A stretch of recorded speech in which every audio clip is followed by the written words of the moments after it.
Yeah, the Christian music guys. Make some noise for the Christian music guys.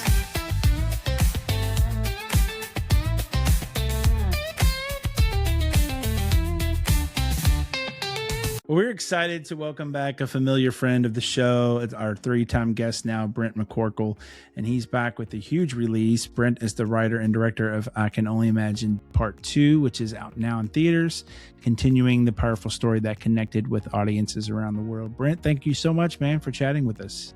It's so good to be here with you guys. Thanks for having me on again. I hope to keep going with you dudes. Yeah, man. Yeah.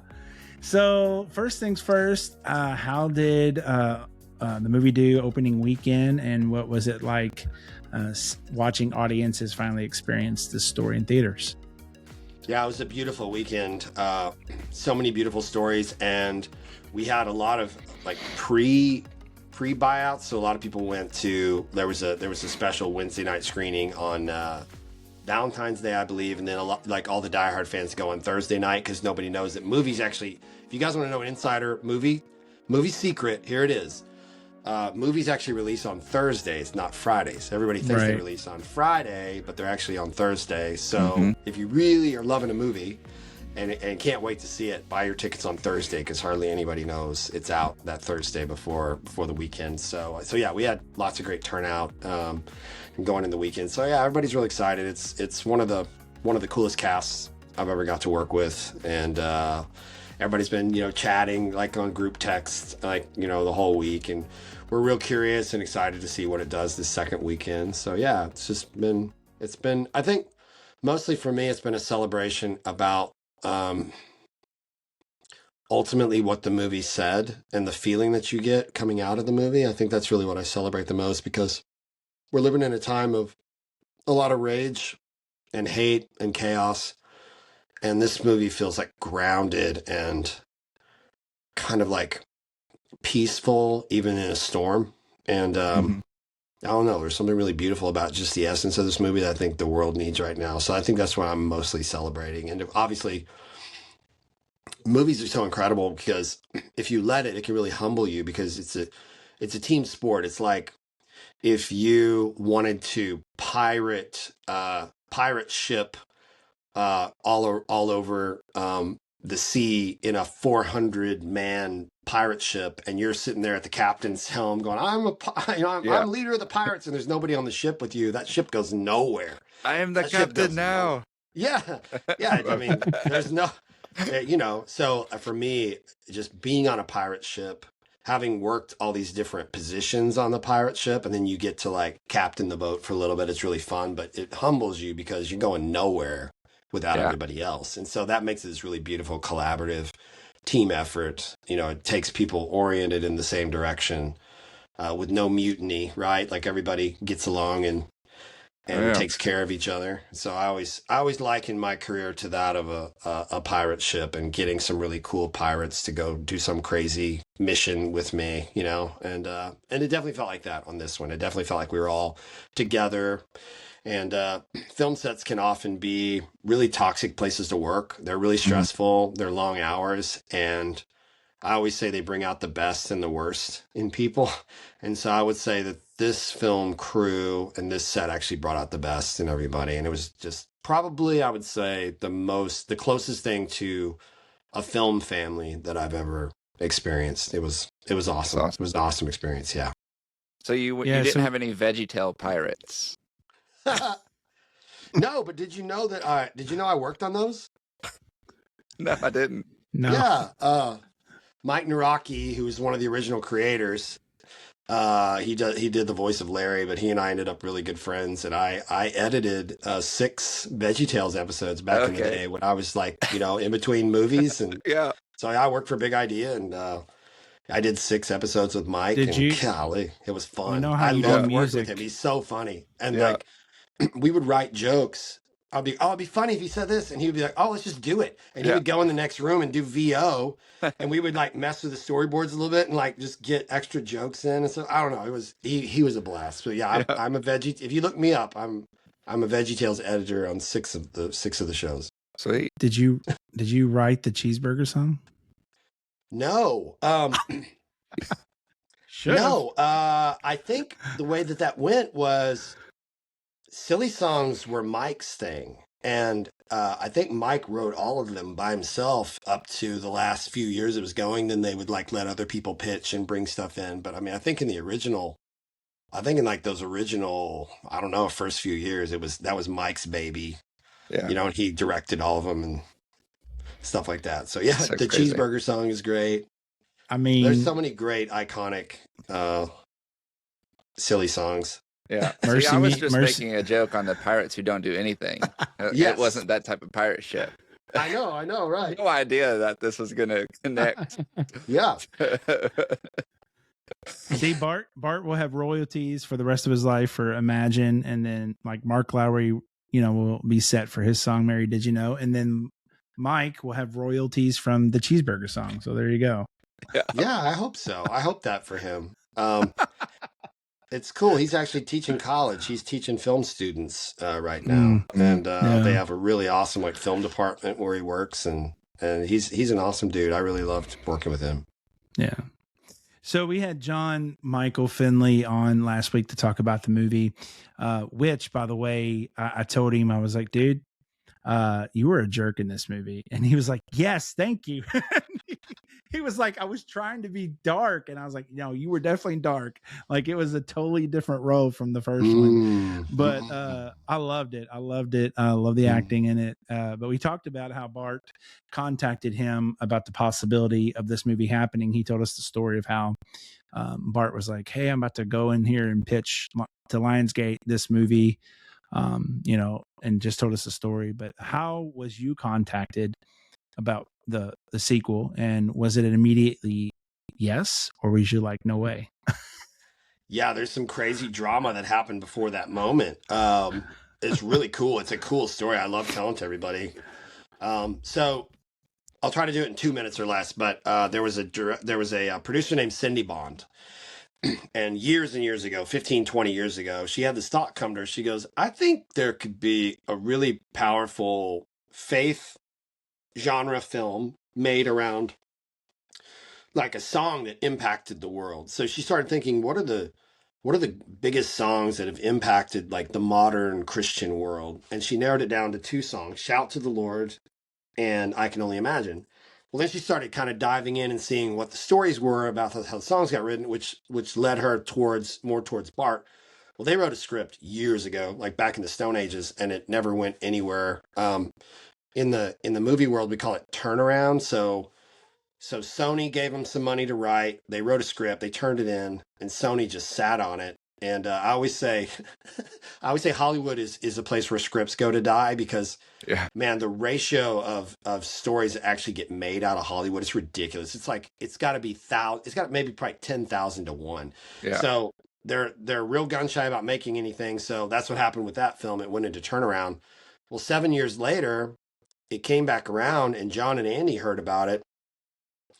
And I don't know, it was just the right moment. I guess it was just the right moment. So me and John Irwin wrote the script. I never even read the old script. I have no idea what it was. I didn't want to see it. I didn't want it to like get into my process at all. So they always say a page 1 rewrite when you're going to rewrite a script from nothing. But like, I always say that was a page 0 rewrite for me. Cause like, I just started from scratch and we just went a whole different direction with it. And, so that version of the movie got made. Cindy was really happy.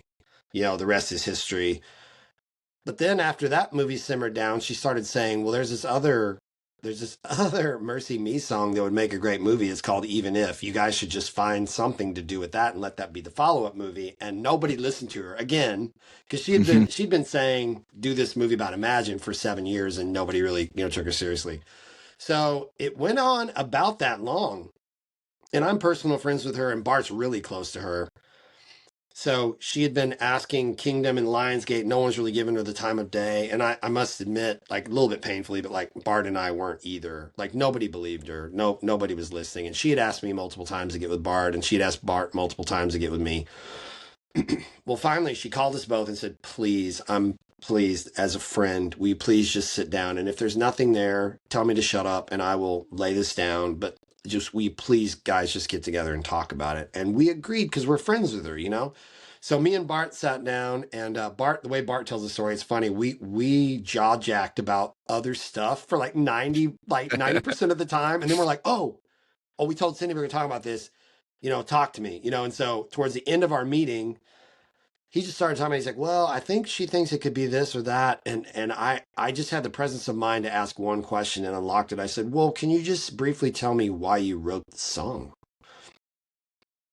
And he stopped for a minute. He's like, yeah, I totally can. And he started telling me all this stuff that happened. And it was so beautiful and cinematic and gut wrenching and heart opening and, grief stricken. It was all there. And I was like, whoa, man, there's enough here. So from there, I went home. We texted Cindy. We're like, we think there might be something here. Let us work on it. And I walked in. I think Bart was with me, and we pitched it to Kingdom. And they were down on it too. Like they were like, there's nothing here. But when we pitched it, they're like, whoa, hold up a minute. Hold on a second. And they started believing in it. Then we got the pitch ready for Lionsgate. Cindy was on that call, and Lionsgate literally stopped our pitch 30 seconds in and said, okay, we're doing this movie. Which never happens. Usually they play coy, they hear the whole pitch like, well, we'll think about it and get back with you. You're always left like kind of in this neurotic state of like, oh no, we're never gonna make it. But no, they bought the pitch on the call in 30 seconds, and it was so beautiful, man. It was a beautiful moment in time, and so it had a really weird past, very much like the first movie, and it almost didn't get here, and that's what happened. Yeah, I was teasing with John. I was like, in 5 years from now, I mean, what are you going to be doing? And he goes, man, I'm hopefully, Bart's got another song. Someone died, hopefully, or someone got sick. I was like, oh no! He was like, maybe we could do some other movie about one of their songs. Oh no! He's not wrong. I love his sense of humor. Oh man, that guy. Oh dude, that guy's funny, man. That guy's dude, he's so fun. Yeah, no, it's true. I mean, everybody's mocking the trilogy title. Tim Timmons says the only way we can like one up it is if we set it in space. So Bart in space. Yeah, so like my pitch was how do we get Dennis Quaid back one more time? So it's like a revenge, like I can imagine 3, like Rise of Arthur or something, like some kind of revenge, movie in the trilogy. So complete slasher, the first Christian slasher movie. Yeah. Arthur has a score to settle. Yeah. I'm the captain now, Bart. But yeah, it's right. It's like I love the Nicole Kidman ads for AMC. Do you guys know it? She's like, we come to this place for magic, and she does this like heartfelt plea of like why we go to the movies. But one of the lines is she says, somehow heartbreak feels good in a place like this. And like, I really do think that's true. It's like, we go to the movies to feel, and have these feelings come up and like kind of, I don't know, see our own lives mirrored back to us. And so I think, even though John Michael is skewering it, and I love that, but I really do think, so much of the reason why these movies reach us is it kind of pulls at your heart, like in the sadness of the thing or the melancholy or the bittersweet or the joy, the grief, the happiness, the bliss. It's like all in your heart. And so one thing I like about this movie is it's both, right? It's the heartbreak and the grief, but it's also like the joy and the gratitude. And quite honestly, even though there's a lot of heartbreak in this movie, like a lot of it works out. And so one thing I want to say is, life is hard, life is tough, but it's not all that all the time. There's like beauty. And if you can focus in on more of the beauty, and more of the beautiful, joyous aspects of life, it's all there, even while you're going through something really hard. But to John Michael's point, like the heartbreak side, the grief, the loss, that generally makes for good content, especially in these little dramas, these little kind of earnest dramas that we make, I mean, maybe there's do you know the Mercy Me song Happy Dance? I do not. Maybe there's a movie. It's a goofy song, but maybe there's a. It's like someone gets hit by a car, Yeah. you know, Happy and then dance. you see him like slowly start dancing.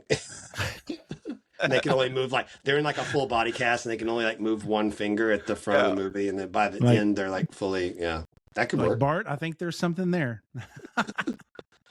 That is funny, man. So as on this movie, you were both the writer and the director. What was like the biggest creative challenge this time around compared to the first movie? Yeah, the biggest creative challenge, and man, it totally could have gone up in smoke, but our movie ends, the final battle, right? The final big storming the castle scene is this giant concert that they put on at the Red Rocks Arena in Colorado. Mhm. And that that venue books out 2 years in advance. Yeah. And when everybody finally was looking at the script and all the producers were coming on board and everything, they were like, whoa, we don't have a Red Rocks date. How are we going to do this? Because we're shooting in 6 months. So I don't know. I think Scott Brickle, the manager of the band, pulled some strings or whatever, but they let Mercy Me have like an alt date that they probably kept it back for like if something got snowed out or something like that, but they let him have it.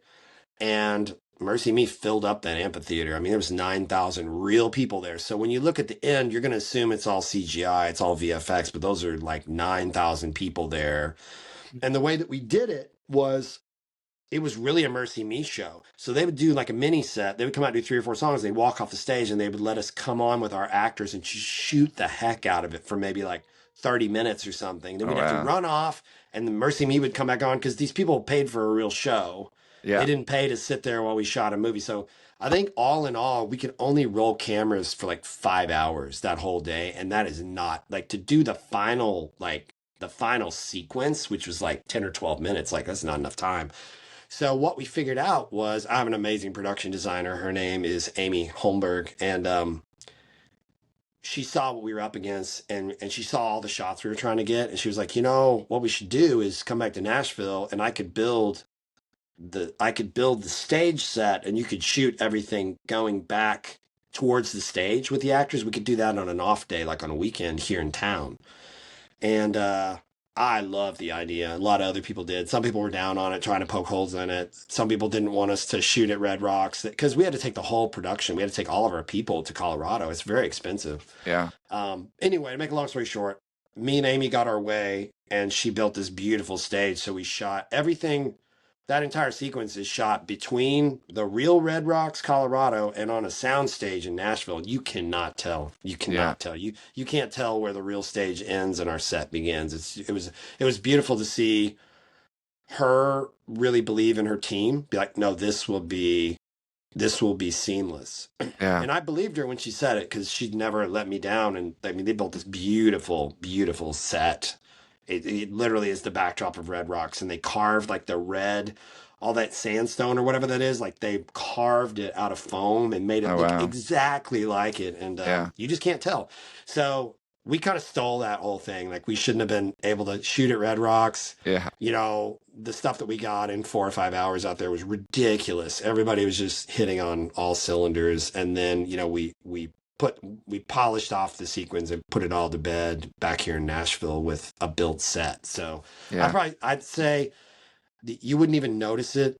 You probably wouldn't even believe that those are real people out in the crowd. And you for sure wouldn't believe that we shot half of it on a stage. Yeah. In Nashville. So I think as far as that sequence, that probably is the biggest creative triumph of the thing of what we actually pulled off with our team. And it was a stretch for sure. I mean, it was a big stretch, but we pulled it off. And so I think that was great. Yeah. That was probably the biggest challenge we faced, I think. Sweet. So was there a particular scene in the film that changed the most from script to screen? There was a lot that changed dramatically. I'll tell off on myself, and Andy's like this too, but I tend to overshoot movies. So we end up in the edit bay with something that's 2.5 hours long, and you're like, oh my goodness, what's, and then you start throwing stuff overboard, Yeah. Director's cut. So yeah, for real. And even on the director's cut, like you start cutting stuff down because like Yeah. I don't want to make somebody watch a bloated Yeah. 2.5 hour thing, which is kind of nice. One of the reasons why I do it is you're always surprised by how a movie survives when when you're writing it, you're like, this critical piece of information has to be here for the audience to follow along. But it turns out if you lift it, people still can make the jump and follow along. And so oftentimes it's overwritten, it's overshot, and then you just start throwing stuff overboard and you get down to the really nice, yummy essence of the thing. But you've got a little bit extra material to work with. So that's, I'll tell off on myself, but that's how I work sometimes. So no, a lot changed. There's kind of a light and fluffy fun and games montage in the middle that plays underneath, over a Tim Timmons song called Everywhere I Go. And basically those are all of the little cuts and scenes that hit the cutting room floor. And my editor was like, man, I hate to see all this go. Why don't we just do like an 80s montage in the middle of this and just do kind of like a highlight reel of everything that hit the cutting room floor. So there's almost every scene. I'd say 85% of what we shot is represented in some way in the movie. So that was very unexpected. Yeah. But yeah, the editor, John Puckett, found a way to like get some stuff back in there and get some more jokes in. And we needed it, man. It was a little bit heavy. So we were looking for ways to really brighten it and lighten it up towards the end. So that really helped. As far as scenes that really blew me away, this will usually happen to me once or twice because when you write it, you can see it in your head and like it works, and oftentimes it's even really beautiful. Like you can watch it play in your mind and you're like, okay, this works. I see them talking, I hear the words coming out of their mouth. But every once in a while, man, when the actors get a hold of it, it like it's a whole other thing that was way better than like the greatest version of it you could conjure in your mind. And so my favorite scene is in Tim's hospital room at the end, and there's a storm coming in, and it was really cool because like I tend to write in even these dramas, I tend to write like I try to write at least in this like archetypal way, like a big, so the storm's coming, right? The storm's coming in, and that was all VFX. We shot all that on green screen, so I had to trust that the VFX team was going to get my vision for that, and it turned out beautiful. I love the storm. I love what they did. But I really love that scene. The guys, like, it was better than anything in my mind. And, I hope this isn't too much of a spoiler, but Milo Ventimiglia plays Tim Timmons. And at this moment in time, he's in this hospital bed and they've given him a sedative to make him sleep. So not only is it this heartfelt thing between these two men, he's having to play it as a sedative kicks in and like washes over his system, so he's slowly getting shut down through the whole. And Milo amazed me that day, man. I like, because I realized how much I put on that actor. It's like it probably is one of the most heartfelt scenes, and it's like, oh, and also by the way, they just shot you up with an anesthetic, good luck, have fun. And so, but he played both like flawlessly, and so I think that's almost did survive a house fire in another show, but we won't talk about that. Now, did you hear that his house really burned down? Did you guys hear about this? No. Yeah, this was incredible during too. This Is Us, or no, during our thing in prep. Oh wow, no. Yeah, the Palisade fires happened while we were in prep. And he had a house for his family and also a house for his in-laws, just to have him close to his wife. And like they were about to have their first baby. They were like a month out from having their first child, and we're in pre-production, and both those houses burned. And what was crazy though is in Tim's journey in our movie, Tim is utterly obsessed with It Is Well With My Soul, which is the Horatio Spafford story. And in the real Horatio Spafford story, the guy who wrote It Is Well, all of his property burned. He lost everything in the Chicago fire, lost it all. And he was very rich. He was like an attorney and almost like a real estate baron in Chicago. And like, I guess they didn't have insurance back then, but it was just gone. Like his entire fortune was gone, like in 5 minutes. So as Milo's prepping to do this character, he loses both his houses. So it was really strange, really iconic, man. It was very odd. It felt really like hushed and kind of sacred, and I don't know, but you know, Milo. Yeah, you know, the production offered him a leave of absence and, you know, said, Mm. hey, it's okay if we need to recast this. Like, you need to be with your family. He goes, no, I'm coming. This will help me process all this and take my mind off of it. So they came and he had the baby. They had the baby while we were in pre-production. He became a dad for the first Yeah. time in his life. And I don't know, man, there's some pretty cool magical stuff that happened on this movie. Yeah. But yeah, he lost both his houses in the fire, in the Palisades fire, like literally, I don't know, 6 weeks before we shot. So It's it's pretty crazy. wild. Yeah. You were talking earlier about the comedy in the movie, and I mentioned to John, but Trace Adkins was so funny. I mean, Yeah. the man. It was some good moments in the movie with Trace, especially with the title of that book, of Scott's book or whatever. So Yeah. Oh man, I could burn the rest of the interview on Trace. So I wrote the first one with John Irwin, and then I edited it with Andy. But when the dailies came in for Trace, I was low key like blown away. I was like, I don't know this guy's music. I know he's a huge country star. I don't know his music. I was like, but this guy can act. It was beautiful. And like, there were moments in the first film where like he carried like the gravitas too, like the emotion, the heaviness of it. It was like he could do both. And but then also he was really funny, almost like not trying to be funny. He just was funny. Hmm. And so when I inherited this one and they told me I could write it by myself, and I knew like we got Trace back, I'm like, I am buffing that dude. I'm writing him in more because I knew he would shine. So like if you look at the screen time of, you know, Trace 1 versus 2, he's got a lot more time on the second one, and that was by design, man. I wanted to see him more and experience him more and actually get to work with him more because I low key think he's a bit of a genius. He really has like killer instincts in these movies and in these scenes, and so yeah, man, it was really fun to work with him and also get to use him as a foil, like kind of get to use him as like the butt of a bunch of different jokes. And so, and I'll tell off if there's any writers out there. Here's how I do it. And a lot of this will drop off as I continue to work. A lot of it will drop, but I will start with what I call like avatars or tokens. So like, you know, when you play Monopoly or you play D&D and you grab your little token and it's like it's emblematic of who you are or what you're trying to do.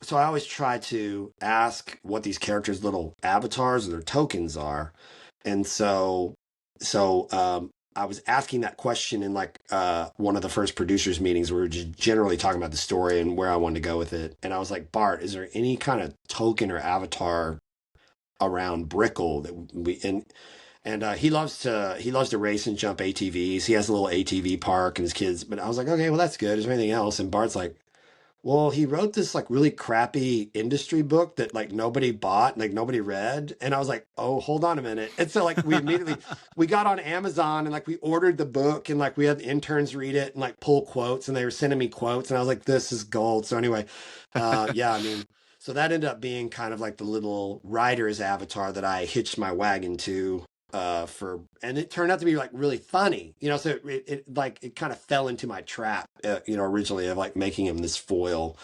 Yeah. And then Andy had a really funny idea. I don't know if have you guys seen it? Have you guys seen the movie Yes. yet? Yeah. Mhm. So Yeah. like do you guys know the mid-credit break where he's talking to his dad? Did you guys stay and see the mid-credit break? So I saw a screener at a place, and they cut it off at the Oh credits. no. Oh, I don't Yeah. want to give anything away. But anyway, if you get a Yeah. chance to watch it again, there's a mid-credit break where Trace gets to like wrap the show up. He kind of gets the final word of the movie. Okay. But Andy added a little joke for the book there, and it's really funny. So, but yeah, we, you know, even Andy and I would just be kicking stuff around because you're like the writing's never done. You have to literally wherever the writing is on the day that you shoot. You hope the actors come in and take it up 5% more, 10% more, and then you got to Yeah. shoot what you have. But but it was constantly being batted around. We were constantly trying to make it funnier. And, Yeah. you know, Andy and I would come up with jokes, even like in our office. Be like, oh, it'd be funny if he said this. Now, maybe through your all's teasing with Scott, maybe his book will go #1 on the Christian on Amazon or something because of the movie. See, there's a silver lining and everything. Oh yeah, he actually thinks that book. If you should ask him about it. He thinks that book is like one of the greatest industry books ever written. He still stands by it. He thinks it's like the greatest book ever. And so apparently, what he told everybody was he was actually having it reissued. You know, like having a second edition, and he was gonna tinker with it, and like where I changed, like where I like slightly rewrote his stuff to make it funnier, make it hit harder. He's like, whatever he wrote in the script is gonna. So they're editing in. You know, if I extrapolated things that I pulled from the book, they're editing that back in and releasing a second edition. So, and I thought what would be fun. I think I may do this. I may order 10 or 20 copies because what ends up happening is over the years there'll be a handful of diehard fans of this movie that reach out to me and they're like, you know, like they'll tell you like the hardest story ever. And it's like, well, this movie got me through it, met me, it reached me in a really specific way. But I thought it'd be so fun to have like 20 copies like in a box and like sign, maybe have Brickle sign it. I can sign it, send him that book as a thank you, you know?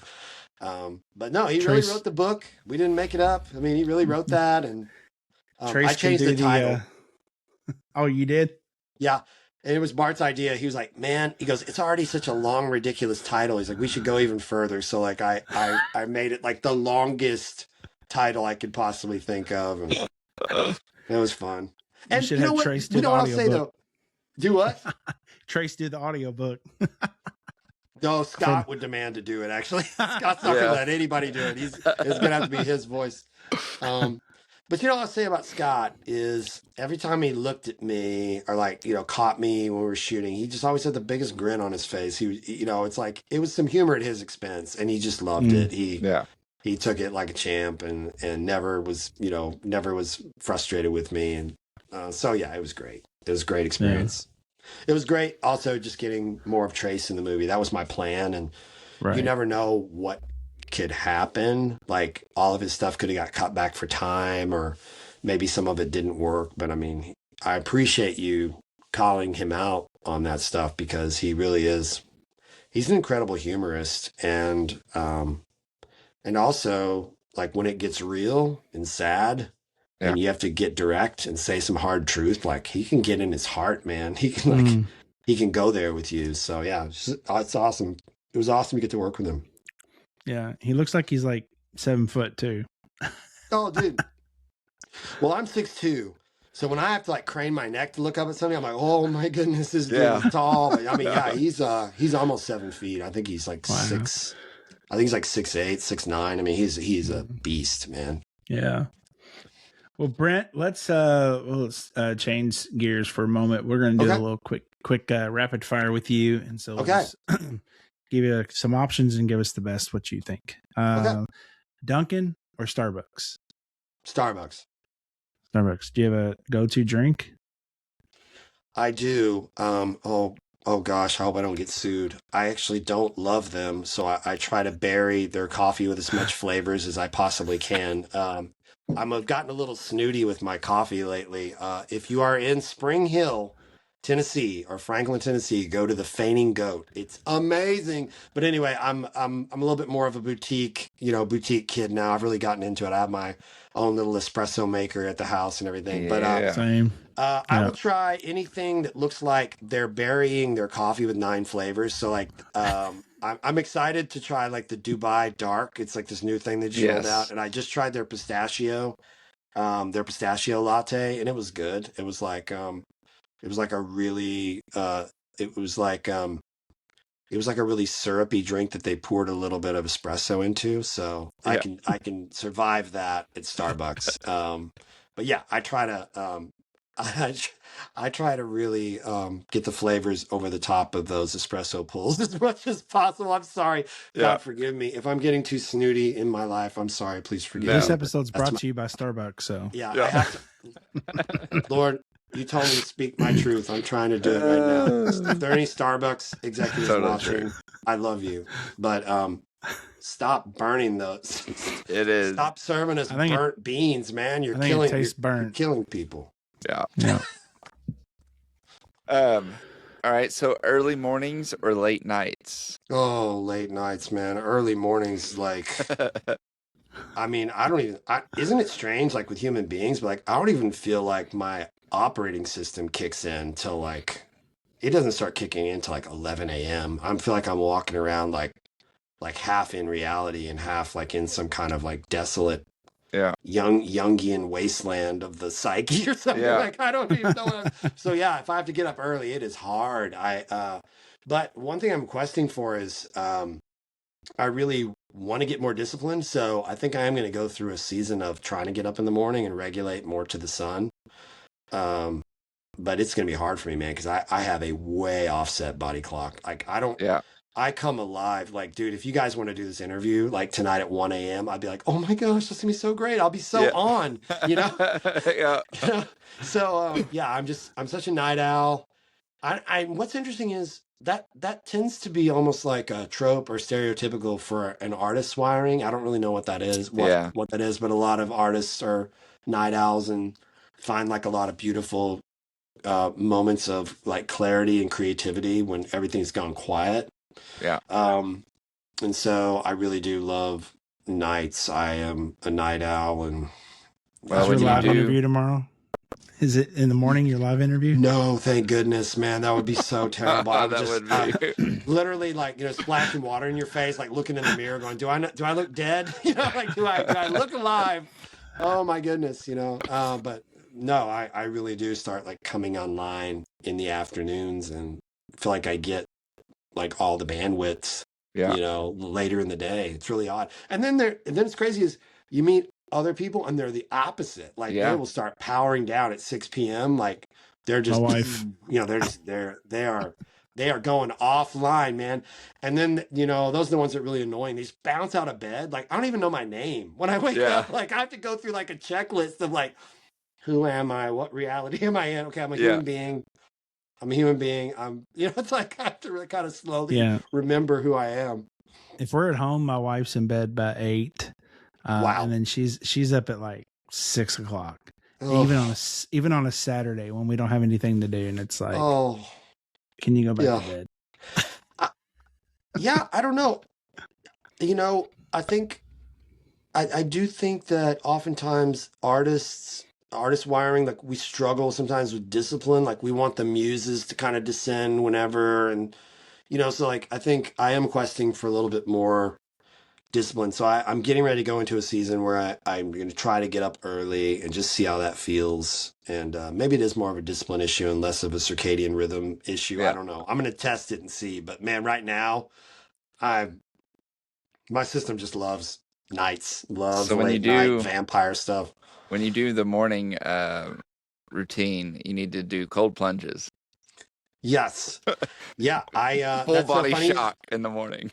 Yeah, that's so funny you mentioned that because I just got a little cheap like cold plunge tank off Wayfair, and I got a cheap sauna, so I'm gonna try to do the contrast therapy to jumpstart my mornings. And there's a lot of data, man. I'm kind of into all this stuff, but there's a lot of data of like you really can set your mood up if you catch that really low rising sun before it can hurt your eyes, like just kind of looking in the general direction of the sun, maybe not directly into it, but right when it peeks over the horizon, like it does something to us. Like we wake up inside, we get up, we get in our car, we drive, but like we're not, I think in some ways in the modern world, we're in this new technological experiment where we're in all these artificial environments all the time. And so there's some new data coming out. Like if you can catch the sun right when it's rising, it can really set you up like to have like a really good day and good energy and good moods and all that stuff. So yeah, I'm going to try it and see. Every time you see the sunrise, like when it starts peeking over, you hear the Hinamana, Hinamana. Yes. Yes. That's amazing. That'd be great. Just play it. Like play it every morning, just play cry. Yeah. Yeah, just start crying. The first couple days Yeah. First couple of days, you will be like a lion. You'll be very angry. Oh yeah, grumpy. Have you guys seen these new AI memes? They're not great, but they're pretty funny. They're pretty inane, but they're redoing and taking all the trauma out of like the movies. Disney movies and Yeah.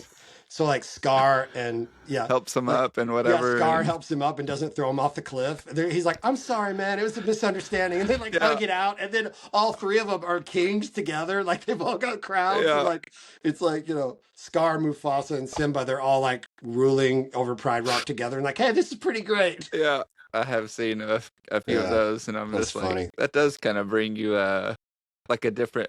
You're like, oh, okay, cool. Mufasa didn't die. My Sorry, favorite spoiler. one. Yeah, my favorite one is when Atreyu pulls Artax out of the swamp of sadness. Have you seen that one? Yeah. He like saves him. He's like, "You can do it, boy!" And then the horse like gets up out of the swamp, and and it was, oh man, I love this. Guess you can't make one out of Titanic not sinking because it really did. Gosh. No, you totally would do it. They just they swerve and miss the iceberg, and then they're just like all partying. Like, Yeah, it's like party. It does like dude swerves. He's like, "Man, that was close, bro." Yeah, Jack comes up from out of the water, be like, "I didn't sink." Yeah, someone's gonna do that. Yeah. Someone's gonna do that. 100%. And the dude's like up in the crow's nest is bragging. He's like, "You guys better be like glad I have good night vision because that could have been bad." And like everybody's bragging. Someone's gonna do that. I promise you. No, what's gonna happen is they're gonna still hit the iceberg, and then all of a sudden, out of nowhere, Billy Mays is gonna come out with the flex tape and slap it on there and be like, "I got the fix," and flex tape the whole hole. Yes. Yeah. No, you're right. You could do another version where they like repair it some weird way. Bob the Builder comes out. Yeah. Yeah, that's great. Taco Bell or Del Taco? I am not as familiar with Del Taco, so I'll have to go with Taco Bell. Okay. All right. But I will say, if you're in Texas, Taco Bell versus Taco Bueno, forget about it. Hit that Bueno, man. That Bueno is chef's kiss, man. It will change your life. All right. In-N-Out or Whataburger? Oh, okay. I will tell another weird piece of trivia that I get mocked on a lot for. I'm actually vegan, so I don't eat meat. So I would say Whataburger probably has absolutely nothing for me. But In-N-Out's really cool because you can order like lettuce wraps and fries, and I'll usually make like a weird fry sandwich. So I'll lay some lettuce down and pickles and tomato, and just lay some fries in there and put some lettuce over the top, and just eat it like a sandwich. And so. That I know that sounds really terrible, but it's something. It's some In-N-Out flavors. So I will do that. So I have to say In-N-Out. Yeah. Are you before Thanksgiving Christmas decorator, or do you wait till Thanksgiving weekend? Oh, I'm neither. I hate that stuff. Oh man, neither. You're a mean one. I used to love it, man. I used to love it. I'd get up and put the lit icicles, all over my house and everything. Yeah, I don't know. Maybe I've gotten a little jaded, a little cynical in older age. Well, maybe you need to direct a new Grinch movie or something. Yeah, maybe so. Maybe so. Yeah, I don't know, man. I don't know. I don't know what happened. But I do love, like, I think my mom used to just go crazy decorating all the time. So, and she still does, but I tell her not to when I come over, and she's like, "No, we're going to do it." And I get there and it just looks like one of those like spectacular, like, those things they build at Disneyland when you walk through, it looks like that. And I'm like, "Mom, you didn't have to do this." No, I wanted to. So I don't know if I'm just like burnt out on all of it, or you just you probably just listened to Christmas Shoes too many times. Something. Was you a part of that? For me, it's the Mariah Carey Christmas album. Yeah. One too many times, it broke something. Oh yeah. Was you a part of the Best Christmas Pageant Ever movie? I was not, but I really enjoyed it. Oh, well, I was going to say, how did you work on that movie with it being Christmas themed? Oh man, there were a lot of Grinches on that one because they shot in Vancouver because they needed it to be snow. And man, dude, people people's feet still froze, like with, really good boots on and stuff. I think there were days it was like 40 below Fahrenheit or something. Like, it was insane. They got snow, but I mean, there were people who were like, get me out of here. Like, it was so cold. I'm friends with a lot of producers at Kingdom, and they were texting like, it is so cold up here. And it's one of those deals like, have you guys been in that, like, it like that Minnesota type cold where like, even when the heater's on in a building, you can feel the cold like coming through. It's like coming through the floor. It's like all drafty because when the heater's on, I don't know. I'm sure it was like that. So, but I did not work on that one, but it turned out really good. Yeah. Well, Brent, I can only imagine 2 is out now. What else is next for you this year? How can our viewers and listeners keep up with you? Yeah, we're not allowed to talk about it publicly yet, but I am going to be a writer and director on a new Kingdom title that we're all really excited about. We've already started doing the research, and we're locking up all the life rights and, doing all the stuff that right now that they keep us from talking about it. But it should be announced pretty soon. And Andy and I, it's pretty exciting. I think Andy's going to go out and direct his first movie solo because he's done all these movies with his brother. My first movie I did by myself, and you can hardly find it anywhere, but it's a movie called Unconditional in 2012. And so I think Andy and I are both in a spot where we're going to branch off and solo direct the next couple movies. So that'll be fun. That'll be a cool like different experience for everybody, because most of the titles at Kingdom have been co-directed. And so yeah, I'm excited to kind of get back in the solo chair, and I know Andy is too. So and I think Andy's will announce soon, like both of our movies. I think we would shoot like almost back to back. So yeah, I think those are there's one other title. So I think there's 3 titles that I know of, but yeah, I'm going to just stick with Kingdom and do their next project that they have for me. And it gets cool. I'm excited about it. Cool. Yeah. Well, Brent, to wrap up, we'd like to see if you'd be willing to share something that God's been doing in your life, maybe even recently, that would help build our viewers and listeners' faith. Man, that's so good. I think it's all in this movie. I personally believe, and I know it's weird and a lot of people don't believe this, and it's okay, but I personally believe every time your heart breaks, God built it to like crack and expand, and when it scars back, it's actually a bigger space to hold more of our experience. And so I'm not a sadist. Like, I don't welcome and pray for heartbreak to come into my life, but I'm learning to work with it more, because when that does happen in my life, I think I've come to this place where I say, I surrender, and whatever you're doing with me in this moment, I give myself to you, and I give you my heart. And it seems like when I do that, it can expand and hold more. So when Tim is talking about holding grief and gratitude, and he's learning how to hold it together, that's me talking to myself. Like, that's the lesson, that's the journey that I'm on right now. Yeah. Because in the West, unfortunately, I think what's happened is we're all about the dopamine fry and the scrolling. Like, we don't want to feel any pain. We only want to bliss out all the time. We only want our life to feel good. And the lessons aren't there. The lessons are oftentimes in the heartbreak, in the hardship, in the things that don't work out, in the things that we have to grieve, in the things that we lose. And so I think I'm just learning to become more welcoming of my experience here. And that's really hard, and it's not in vogue.